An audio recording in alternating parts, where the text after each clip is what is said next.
The first thing you want to learn when you hit Alcatraz is keep your mouth shut, walk with your back to the wall.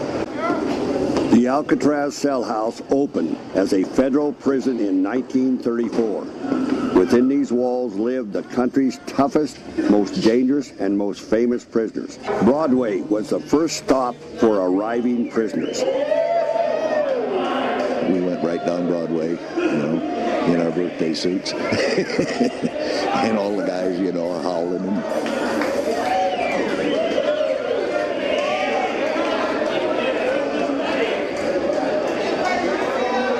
Well, here's a typical Alcatraz cell.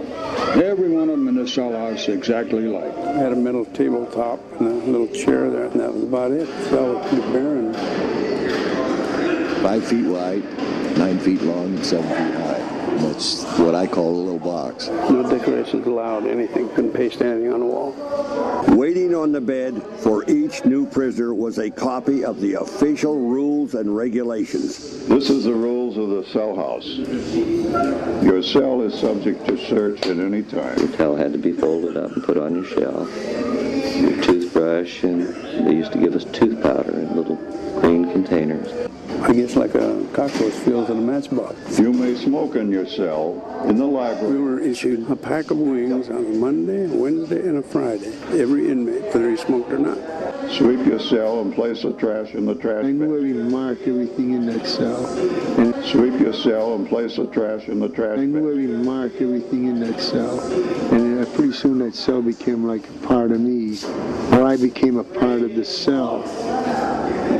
Alcatraz is always classed as the end of the line, the point of no return. It's like going into the ground. When you're buried, you're gone forever. Prisoners had a decision to make, whether to obey the rules or not, to do good time or bad time. That decision affected their lives dramatically. An inmate is given housing, good food, medical attention, and all the necessities of life. Everything else was a privilege. Time to exercise outside, getting books and mail, all had to be earned. One of their favorite privileges was the recreation yard. The most pleasant place, I believe, on Alcatraz, and the most appreciated. The handball court, the horseshoe court. Prisoners also played bridge out in the yard. They used dominoes instead of cards. They came out with a system called Auto Bridge. You played it all by yourself. Guys got so wound up in this bridge thing that they ate and slept it. They'd go out there and it would be so cold that you didn't think you could stay out there. Yet they'd stay out there for 3 hours and play bridge. And if you're occupied with bridge and you're studying bridge, you're not thinking about going over the wall. Prisoners who chose not to behave ended up in a harsher place, isolation. D Block was the prison within Alcatraz, the treatment unit. This place is going to operate on the basis that you do what you're told, and you're going to get a fair break. If you don't behave yourself, we're going to come down on you like a ton of bricks. Unruly or violent prisoners were sent here. They stayed in their cells 24 hours a day. Typically, they were only allowed out once a week for a shower and exercise. Now, in this cell block, we have 42 of the least popular cells in Alcatraz. Although by far they are the best, the roomiest, and the nicest state-of-the-art cells that were available in this prison. It was cold. It was damp. The wind used to just blow through there. You could hear it. At night, you could hear it whistling through the windows. One of the more infamous prisoners to live here in D Block was convicted killer Robert Stroud, the so-called Birdman. And almost immediately upon his arrival at Alcatraz, he was relegated to the treatment unit. And he didn't bring his birds along with him, which made him very unhappy, but he brought all his bad habits with him, which made us unhappy. This was solitary confinement, the whole, cells 9 through 14. When the cell was occupied, the regulations required that the light be on. But we kept the lights off when they were in there. They were in the dark. Well, when I'd go in the hole, what I used to do was I'd tear a button off my coveralls. I'd flip it up in the air. Then I'd turn around in circles. Then I'd get down on my hands and knees and I'd hunt for that button.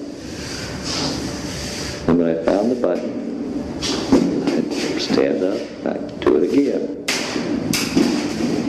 But if you would close your eyes like right now, close your eyes and seal your eyes up with your hand, with a little concentration you can see a light, and pretty soon that light will get brighter. And you got to concentrate on this. And after a while, not a short while, this takes time and practice, but pretty soon you can almost put your own TV there, and you can see things, and you can go on trips, and this is what I did. This was the prison library. You put your request on a library card.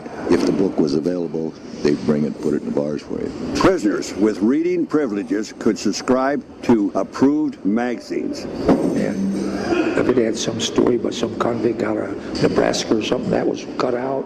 Never mind that you might have been reading a serial and it was on the back of one of them pages. Prisoners who behaved could also take correspondence courses. Took a course from the University of Pennsylvania on animal husbandry. The gestation period for a pig is 3 months, 3 weeks, and 3 days. I used to do a lot of oil paintings on Alcatraz.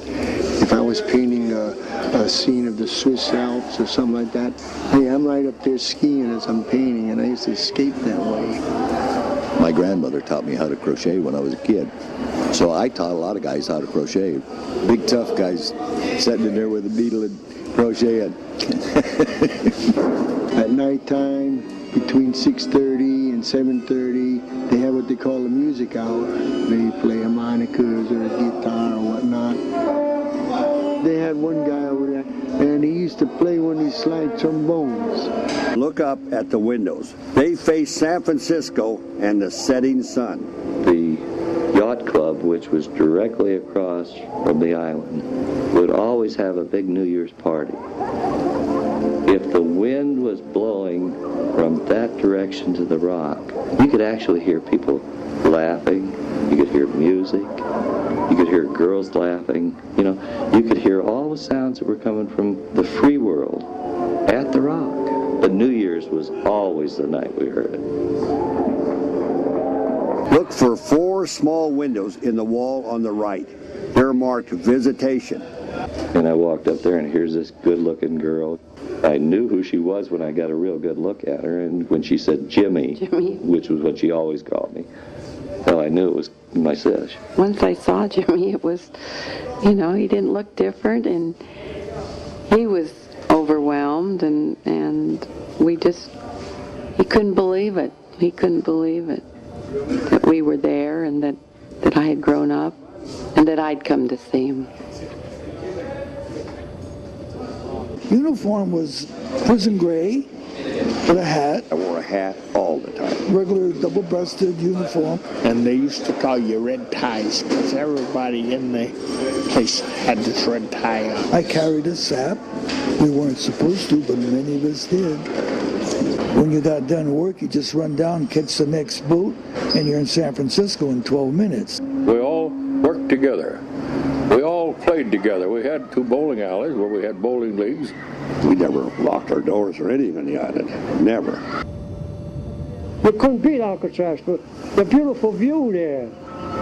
So there was never a day you didn't see what the hell you were losing and what you were missing. It was all there for you to see. There's life. There's everything I want in my life, and it's there.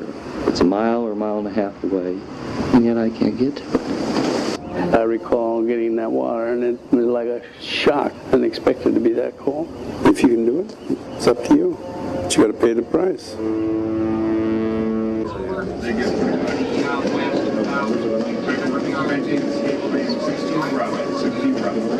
When they heard the escape siren, every officer on the island rushed here to report for duty.